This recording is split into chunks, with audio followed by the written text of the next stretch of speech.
사실 오늘 말씀은 참 가볍지 않은 말씀이에요. 왜냐하면 우리의 실제 삶의 현장 가운데 하나님이 이렇게 하라고 주시는 말씀인데, 하나님의 말씀하고 우리가 기대하고 우리가 하고 싶은 그 방향이 거의 비슷하다면 참 어려울 게 없을 것 같은데, 이런 일이 있을 때 내 쪽에서 하고 싶어하는 우리의 의지와 때로는 하나님이 주시는 말씀이 거스릴 때가 있어요. 그럴 때는 이 말씀은 참 받아들이기 쉽지 않다, 이 행하기가 참 쉽지 않다, 그런 마음이 들 때도 있습니다. 근데 오늘 본문 말씀이 어찌 보면 저도 자신 있게 여러분들에게 이렇게 해야 합니다 하고 나도 이렇게 하고 있습니다 라고 말씀드리고 싶은데, 사실 저조차도 오늘 나타나지는 하나님의 말씀대로 행하는 것이 참 이건 쉽지 않다. 그럼에도 불구하고 우리는 누구 뜻대로 해야 되겠습니까? 결국 하나님이 옳아요. 여러분, 결국 지나고 나면 하나님 말씀대로 하는 게 맞는 겁니다. 그래서 내가 쉽지 않지만 나도 말씀대로 살아야 되겠다 하는 이런 함께하는 말씀, 마음으로 이 말씀을 함께 나누기를 원합니다. 오늘 이 말씀은요, 무엇보다도 공정하지 못한 불공정이 판을 치는 세상 속에서 과연 우리 믿는 믿음의 백성들은 어떻게 반응하고 살아야 될까라는 것에 대한 말씀을 우리에게 주고 있습니다. 여러분, 우리가 보면은 오늘 이 세상이 이전과는 달리 계급사회도 아니고 오늘날에는 노예 제도도 없고, 그러니까 이전에 비해서는 많이 공정해진 것은 사실인 것 같아요. 근데 조금만 우리가 안을 들어가 보면은요, 우리가 인간 세상 사라는 것이 완벽하게 공정하고 정의로운 사회가 사실은 존재하지 않습니다. 어디에나 불공정이 있고 부당한 일이 있고 억울한 일을 당하는 일이 발생하는 것, 그것이 우리가 살아가는 이 세상에서의 모습입니다. 특히 여러분, 우리 이민 오신 분들은 이 뭔가 사회적으로 아니면 국민 정서로 말미암아 억울한 일을 당하는 것에 대해서 정말 우리는 많은 체험을 하며 살아간 사람들이 어찌 보면 우리 이민 세대입니다. 요즘 우리 대한민국에서 우리 외국 나오시는 분들은요, 정말 하나님 앞에 감사해야 될 일이 많아요. 오늘 대부분의 많은 나라들은 대한민국이라고 하는 나라를 압니다. 한류 열풍 여러 가지로 말미암아, 심지어는 이제 한국의 음식까지도.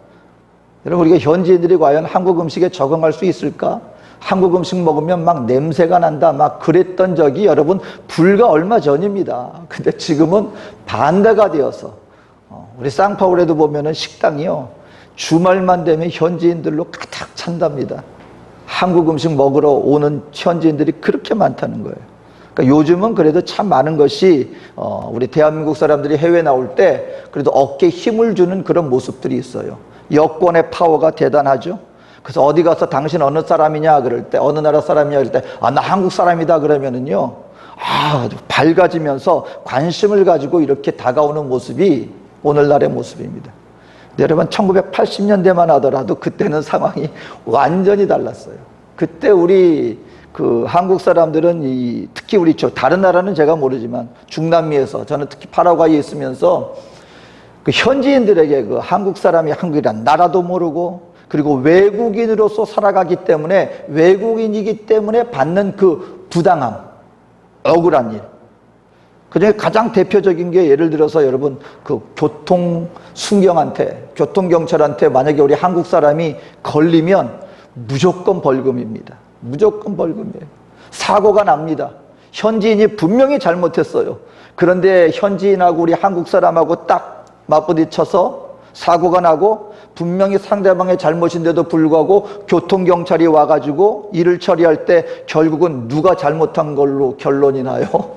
한국 사람이 잘못했다는 걸로 결론이 나요. 왜? 부당하게. 외국 사람이 우리나라 와가지고 단지 외국인이라는 것 때문에 받는 그 부당한 대우. 저도 댈러스에 있으면서 억울한 일들이 있을 뻔했어요. 교통사고가 났는데 제가 차를 몰고 주 도로를 가는데 옆에서 들어오는 차가 멈췄다가 들어와야 되는데 멈추지 않고 그냥 온 바람에 제 차를 옆에서 들이받았어요. 이건 명백한 상대방 과실입니다. 그래서 이제 교통경찰서에 가가지고 그 교통경찰을 부른 게 아니라 교통경찰서에 가서 그 이제 조서를 꾸미는 거예요. 근데 그 현지인이 그 교통경찰을 갖다가 뇌물을 먹인 거죠. 조서를 꾸미고 서로 상대방 얘기를 하는데 갑자기 저보고 차 번호 맞는지 나가서 확인을 해보고 오라는 거예요. 아니, 둘이 같이 얘기하다가 굳이 저를 밖에 내보내는 거예요. 나갔다 왔더니 그 사이에 조서가 완전히 다른 내용이 꾸며져 있는데 나보고 이제 다 얘기 들었으니까 사인을 하라고. 그럼 내가 처음부터 다시 읽어야 되는데 그냥 지금까지 얘기했던 조서 꾸미는 걸 봤으니까 그냥 사인하라 그러니까 사인을 했습니다. 나중에 조서 내용을 보니까 완전히 바뀌어 있는 거예요. 어떡합니까? 억울합니까? 그래가지고 이제 다른 교통경찰한테 하소연을 좀 했어요. 이거 이렇게 됐는데 이거 잘못됐다. 이거 잘못된 거 아니냐 했더니 이게 또 제 딴에는 은혜예요. 그 사람이 나를 속인 그 경찰하고 사이가 좀 안 좋은 사람이었던 것 같아요. 갑자기 그렇게 안 해도 되는데 소리를 치면서 내가 교통경찰 경력 몇십 년인데 사고 난 거 봐라. 이 차가 옆 차를 들이받았는데 이 조서 내용에 따라 이게 어디 맞는 말이냐 그러면서 막 화를 냅니다. 큰 소리를 내서 내 편을 들어주는 거예요. 그래가 어떡합니까? 나중에 교통서장이 뭐 밖에서 큰 소리가 나니까 다시 불러요. 어떻게 된 일이냐. 그래서 이렇게 했는데 이렇게 됐다고 얘기했더니 교통서장이 다시 얘기합니다. 조서 다시 꾸며라. 그 결론이 나가지고 너무나 감사하게도. 근데 여러분, 이게 저 같은 경우는 잘 풀린 경우예요. 그렇지 않고 이런 억울한 일을 당하는 게 얼마나 많은지 모릅니다. 오늘날이라고 해서 여러분 과연 완전할까요? 그렇지 않다는 것이죠. 이런 부당함이 여전히 존재하는 이 세상 속에서 완전하지 않고 억울한 일이 생길 수 있는 바로 이런 상황 속에서 그러면 이 우리 믿는 그리스도인은 어떻게 반응하며 살아가야 될 것인가 라는 것을 오늘 베드로 사도는 이 베드로서를 통해서 우리에게 보여줍니다. 그럼 이 서신을 쓸 수밖에 없었던 이유가 무엇입니까? 먼저 이 서신이 전달되어지는 제1저자가 어떤 사람들이라고요? 그리스도인이기 때문에 고난받는 사람들에게 쓰여진 서신이에요. 오늘 우리가 받는 이런 부당함과 억울함과는 비교도 할 수 없을 만큼 여러분, 그때 당시 로마에서 그리스도인들을 어떻게 하든지 벌을 주려고 막 조사를 시키고 그랬습니다. 나중에 그리스도인에 대해서 조사를 한 로마 군인이 보고서를 이렇게 올린 게 실제 역사에 기록이 되어 있습니다. 이 사람들이 그리스도인이라는 것을 제외하고는 그 어떤 죄의 모습도 찾을 수가 없습니다. 왜 핍박받았느냐? 어떤 불법을 행했기 때문에 핍박받는 게 아니에요. 그냥 핍박입니까? 그냥 억눌림입니까? 여러분, 감옥에 갇히고 짐승들의 밥이 되어지고 나무에 매달리게 되어지는 목숨을 앗아가는 어마어마한 형벌을 지금 당하고 있는 이유가 죄 때문이 아니라는 거예요. 잘못 때문이 아니라는 거예요. 단지 그리스도인이라는 그 이유 하나 때문에 이런 부당한 일을 당하고 있는 그들에게 이 베드로 사도가 오늘 서신을 보내고 있습니다. 그 내용이 무엇이냐? 그럼 이러한 가운데 우리 믿는 그리스도인들은 어떻게 반응해야 되느냐? 오늘 베드로서를 통하여서 주님은 이렇게 명령하시는 말씀입니다. 첫 번째가 모든 제도에 순종하라. 모든 제도에 순종하라. 근데 그 제도가 어떤 제도예요? 지금 모든 것이 공정한 그런 제도입니까?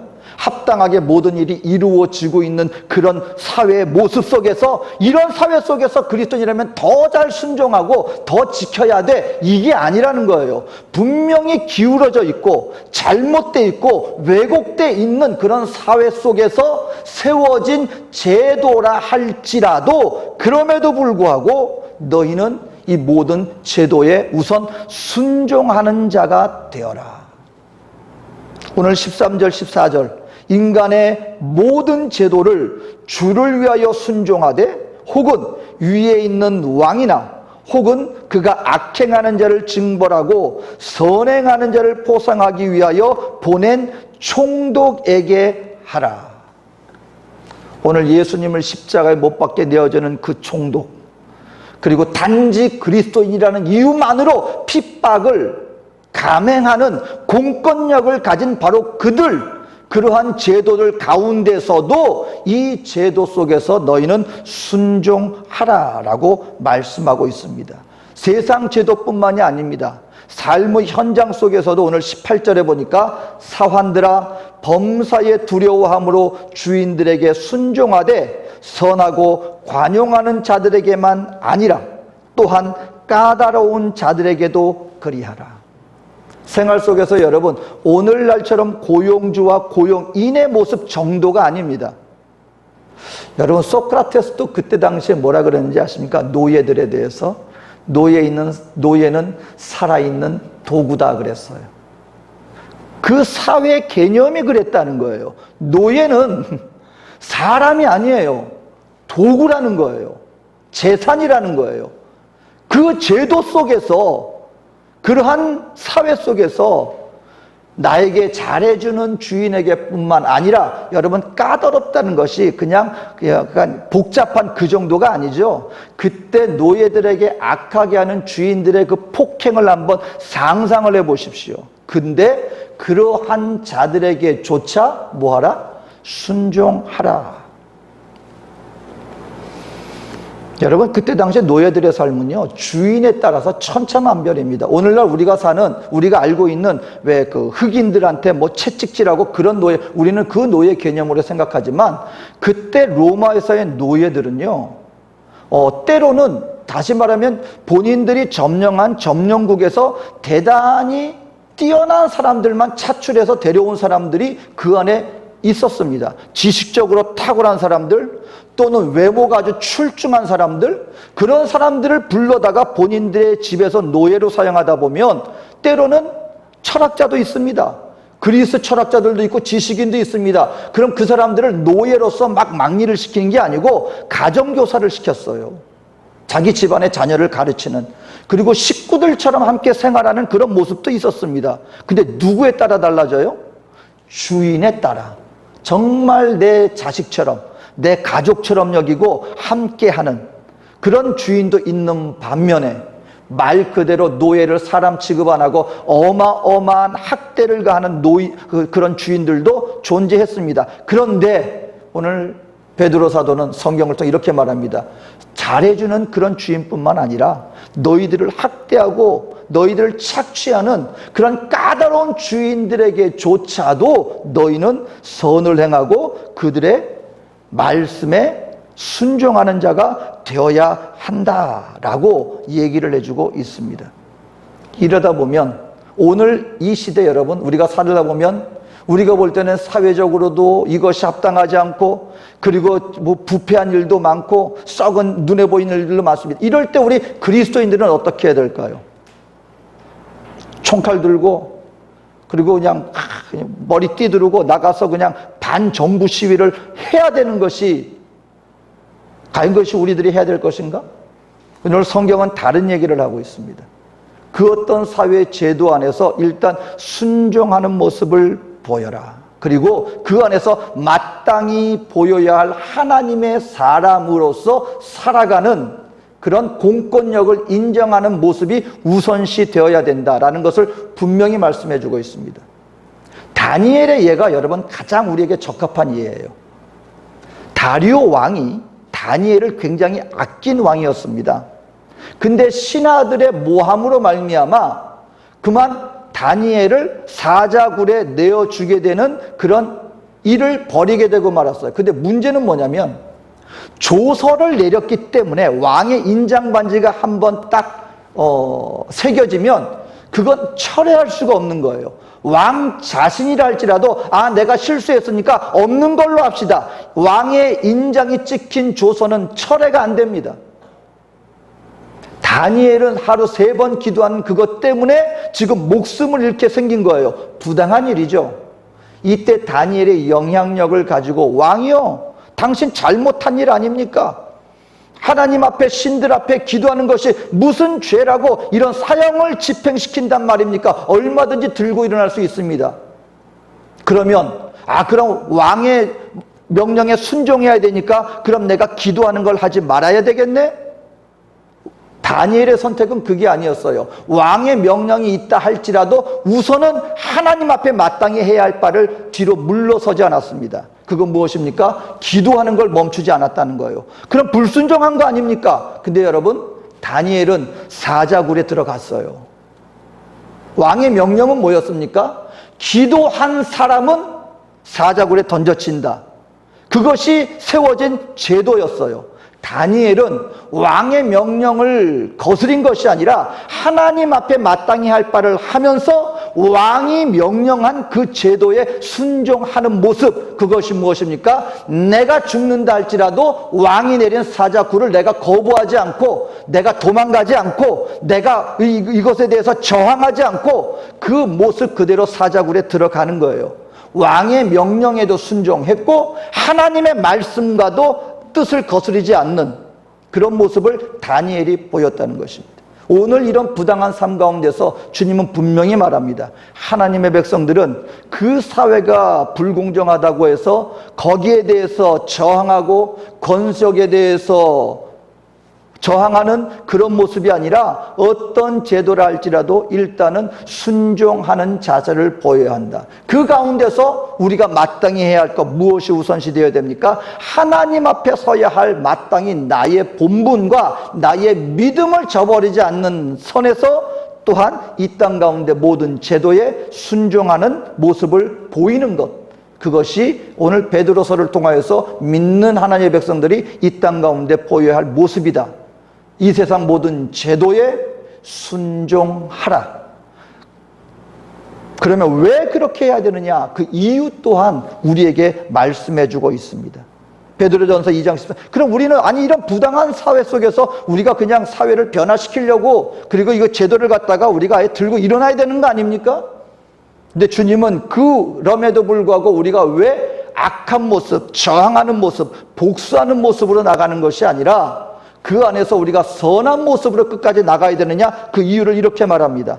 베드로전서 2장 13절, 인간의 모든 제도를 주를 위하여 순종하되, 우선은 주님을 위해서 그렇게 해야 될 분명한 이유가 있다. 15절에 또 이렇게 말합니다. 곧 선행으로 어리석은 사람들의 무식한 말을 막으시는 것이라. 여러분, 그런 부당함을 인정하시는 게 아니에요. 하나님의 궁극적인 목적은 순간적으로 그냥, 여러분 어떤 일을 당했을 때 내가 확 나도 같이 맞받아치면은요 내 속은 편해요. 근데 근본적인 문제는 해결되지 않습니다. 하나님의 목적은 뭐냐면 근본적인 문제 해결을 원하시는 것이 하나님의 목적이에요.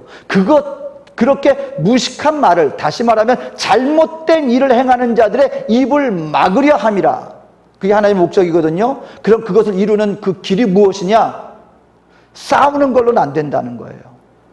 그걸 이길 수 있는 유일한 길, 그건 선을 행할 때 비로소 당장 내 속은 좀 억울함을 느낀다 할지라도, 당장으로는 그 사람들에게 아무 영향력이 없는 것처럼 보인다 할지라도 결국 우리가 선으로 계속해서 쌓아나가다 보면 때가 되었을 때 결국 이것이 그들의 입을 막는 일이 된다.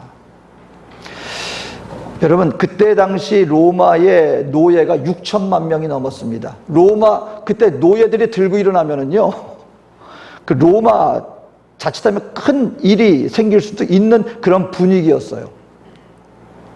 근데 우리 믿는 하나님의 백성들이요, 그때 로마 사람들이 본인들이 워낙 도덕적으로 타락하고 그리고 사회적으로 병들어 있었는데 자기 자녀들을 누구한테 시집장가 보냈는지 아십니까?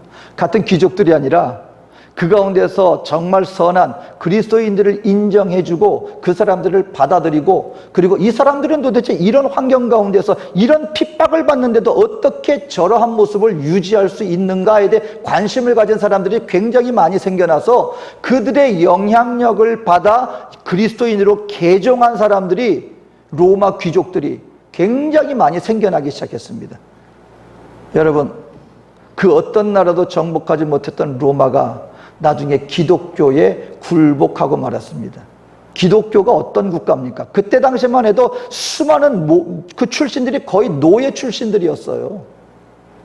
여러분, 교회라는 것이 그때 당시 얼마나 혁명적이었는지, 여러분, 계급사회의 귀족과 평민과 노예라는 것은 우리가 생각하는 그 이상의 계급적인 차이를 가지고 있습니다. 그런데 그때 당시 교회 안에서는 노예가 교사가 되어지고 귀족이 학생이 되어서 노예한테 배우는 이런 일들이 아무도 모르고 국가에서도 금지시켰는데, 그 밑에서는 굉장히 놀라운 개혁적인 일들이 교회 안에서 이루어졌다고 하는 사실입니다.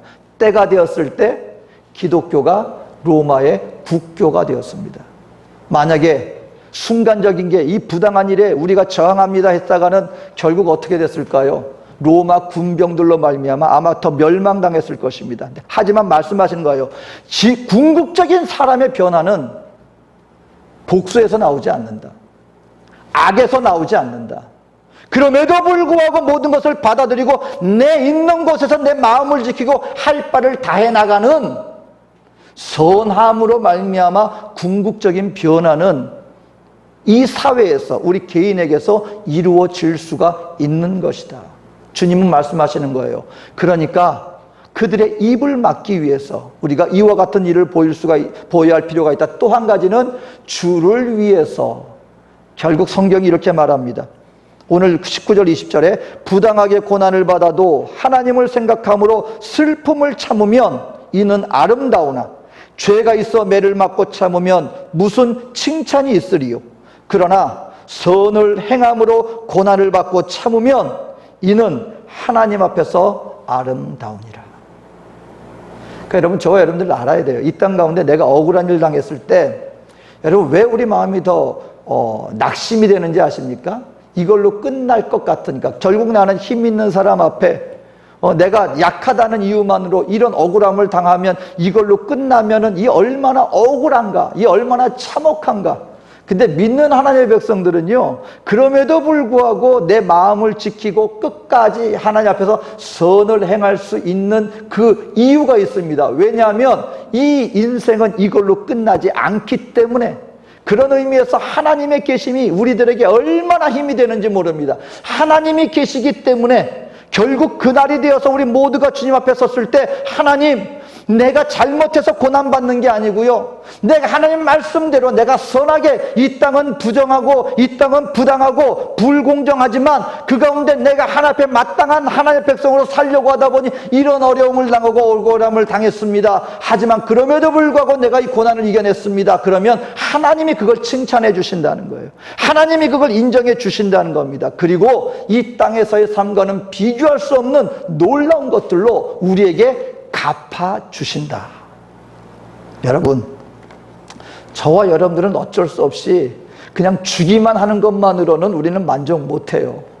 근데 하나님이 갚아주신다는 거예요. 근데 이 땅에서 썩어질 것으로 갚아주시는 것이 아니라 그날 거기에서 영원한 것들로 우리에게 갚아주신다. 그러면 가치 있다. 어떤 가치? 그럼에도 불구하고 내가 선을 행함으로 고난 받음에도 불구하고 내가 세상과 똑같이 반응하지 않고 믿음으로 그 앞에 나가 말씀대로 순종하는 삶을 살 가치가 분명히 있다. 이것이 주님을 위하는 길이요, 주님께서 원하시는 길이기 때문에. 그러면 우리 하나님은요, 하나님은 하나님이시니까 그런 말 하시지. 한번 이 땅 가운데서 그런 일을 한번 당해보세요. 그게 과연 쉬운 일인가?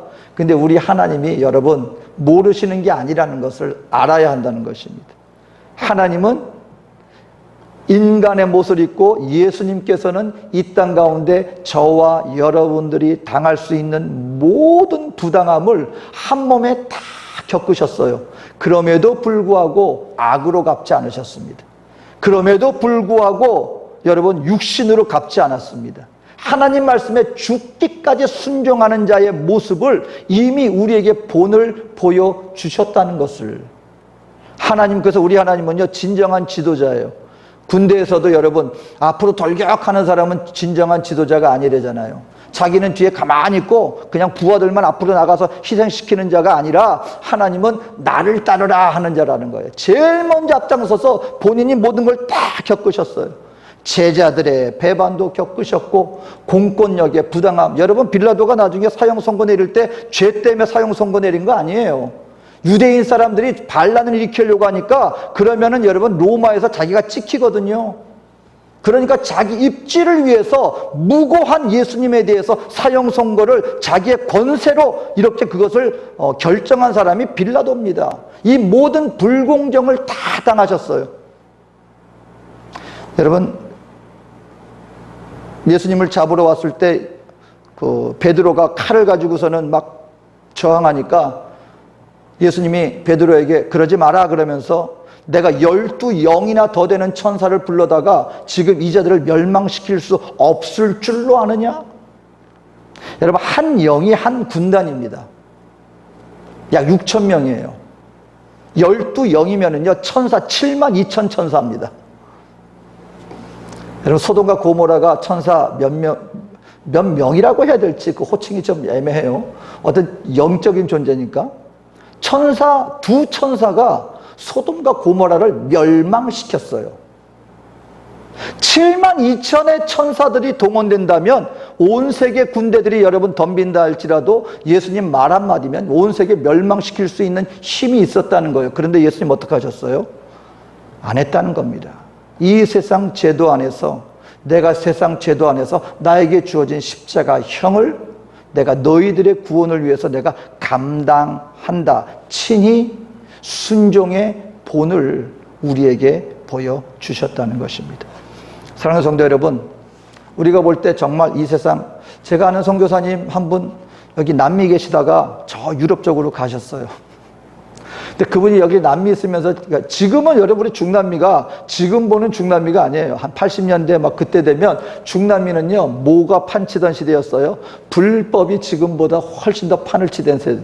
모든 것이 돈으로 탁 가면 다 이루어지는, 그래서 안 되는 것도 없고 되는 것도 없다 하는 말이 적용되던 시대가 그때보다 훨씬 더, 이분이 제일 힘들어했던 것 중에 그 사회적인 모든 것이 원칙대로 되어지지 않는 그 모습을 굉장히 힘들어했어요. 그런데 유럽에 본인이 유학을 갔었던 어떤 지역이 있었는데, 어떤 나라가 있는데 거기는 본인 생각엔 그래도 법과 원칙이 좀 지켜준다고 생각해서 항상 거기에 대한 동경이 있었어요. 그만큼 쉽지 않습니다. 우리가 살다 보면은요, 여러분, 모든 것이 공정하다고 여겨집니까? 아니요. 그렇지 않을 때가 분명히 있어요. 내 마음에 들지 않고 그러한 시대를, 또 어떤 일을 당할 때도 있어요. 근데 여러분, 분명히 성경은 우리들에게 말합니다. 하나님은 한 가지 명령을 주십니다. 그럼에도 불구하고 믿는 하나님의 백성들은 이것을 방귀를 들고 저항하는, 이 제도를 무시하려고 하는 그런 모습은 절대로 하나님이 원하시는 것이 아니다. 일단은 사회적인 제도에 순종하라. 그 이유는 무엇입니까? 결국 그것을 내가 받아들이라는 의미가 아니라 그럼에도 불구하고 그 모든 것을 극복하며 하나님 앞에서 주 예수를 위하여서, 주를 위하여서 선으로 갚는 모습을 보이게 되어질 때 궁극적으로 이 모든 환경 속에서의 궁극적인 문제 해결은 이루어질 수가 있는 것이다. 성도 여러분, 저 역시도 어떨 때는 막 이것을 인정하기가 쉽지가 않아요. 아니, 어떻게 그럴 수가 있습니까? 이거는 한마디 해야지 않겠습니까? 이건 들고 일어나야 되지 않겠습니까? 하는, 나 나름대로 나 자신을 막 합리화하면서 이건 부당합니다 하고 막 들고 일어나고 싶을 때가 불쑥불쑥 있어요. 근데 여러분, 그래도 지금까지 지나오면서 제가 깨달은 한 가지 사실은, 내 생각보다 하나님 말씀이 항상 옳았습니다. 지금 내 마음속에 거슬림이 된다 할지라도요, 그럼에도 불구하고 그냥 하나님 말씀에 내가 순종하는 마음으로 한번 해보겠습니다 하고 딱 그 시간을 지나고 나면은요, 항상 주님 앞에 내가 생각하는 것 이상으로 선한 모습으로 되어 돌아오는 것을 발견할 수 있었습니다. 사랑하는 성도 여러분, 어떤 상황 속에서도 오늘 하나님의 말씀을 받게 되시기를 주의 이름으로 축원합니다. 내가 사는 사회 제도에 순종하십시오. 부당한 일을 당했을 때 낙심하거나 복수하려고 하지 마시고 선으로 갚으십시오. 결국 하나님이 더 큰 선으로 우리에게 되돌려 주시리라 믿습니다. 이 말씀을 행하는 우리 저와 여러분 되어주시기를 주의 이름으로 축원드립니다. 기도하겠습니다. 사랑에 좋으신 아버지 하나님, 오늘 하나님의 우리 주님의 말씀 마음에 받기를 원합니다. 나의 이성과 생각으로 판단하고 나 스스로가 결론 내리는 것이 아니라 하나님의 말씀 있는 그대로 받아들이며 순종하기를 원하오니 성령께서 인도하여 주시고 성령께서 항상 동행함으로 행할 수 있는 믿음의 담대함과 또 용기와 또 결단을 매 순간마다 인도하여 주시옵소서. 모든 것을 주님께 의탁하오며 예수님의 이름으로 기도합니다. 아멘.